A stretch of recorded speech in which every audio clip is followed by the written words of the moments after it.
Welcome to back to my channel. আমি সুপ্রিয়া চলে এসেছি তোমাদের কাছে নতুন আবার একটা রেসিপি নিয়ে। তো চলো বন্ধুরা, তোমরা সবাই কেমন আছো? আশা করছি তোমরা সবাই ভালো আছো, সুস্থ আর স্বাভাবিক আছো। তো আমিও খুব ভালো আছি, সুস্থ আর স্বাভাবিক আছি। তো চলো, এই শীতের দুপুরে যদি গরম ভাতে যদি একটু ডিম কষা হয় তাহলে কিন্তু দারুণ হয় বন্ধুরা। তো আজকে আমি ডিম কষা রান্না করব। তো কিভাবে করব তো সমস্ত কিছু তোমাদের সাথে শেয়ার করব।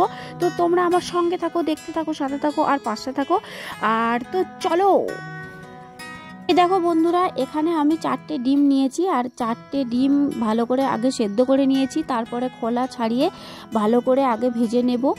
তো এমনভাবে ভাজবো একটু লাল লাল টাইপের হবে। তো এই দেখো বন্ধুরা, মোটামুটি ডিমটা আমার ভাজা হয়ে গেছে। তো একটা অন্য পাত্রে আমি রেখে দেব। এবারে চলো মশলাটা কষবো। তো তোমরা নানা রকমভাবে করতে পারো, আমি যেরকমভাবে করছি তোমরা হয়তো আলাদা রকম করে করবে। তো চলো, এবারে তেলের মধ্যে সামান্য পরিমাণে একটু চিনি দিলাম, তার মধ্যে শুকনো লঙ্কা দিলাম 2টো, তারপরে মশলা দিলাম। এই মশলার মধ্যে গোটা জিরে, শুকনো লঙ্কা, তারপরে আদা, রসুন, পেঁয়াজ সমস্ত কিছু পরিমাণ মতো আছে, আর টমেটো দিয়েছি।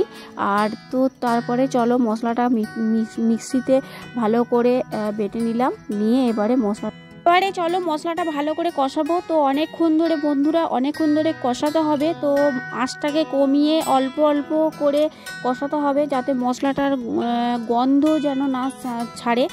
তো এবারে ওর মধ্যে পরিমাণ মতো হলুদ গুঁড়ো, লবণ, লঙ্কার গুঁড়োও দিতে পারো তোমরা। আমি এখানে সামান্য পরিমাণ লঙ্কার গুঁড়োও দিয়েছি।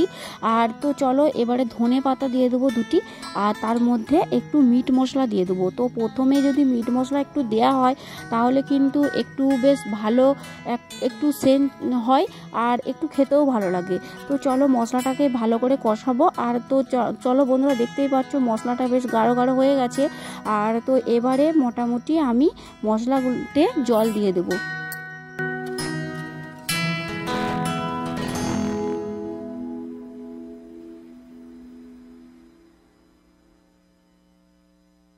এবারে চলো ডিমগুলো দিয়ে দেবো মশলাটার মধ্যে, আর তার সাথে কিছু ধনে পাতা ছড়িয়ে দেব, আর শেষে এবারে মিট মশলা একটু দিয়ে দেব।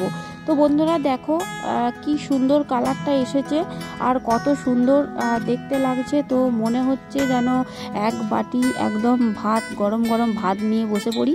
তো চলো, ভিডিওটা কেমন লাগলো একটু লাইক করো আর কমেন্ট করো, আর পাশে থেকো আর সাথে থেকো। তো চলো সবাইকে টাটা, সবাই ভালো থেকো, সুস্থ থেকো। তো চলো।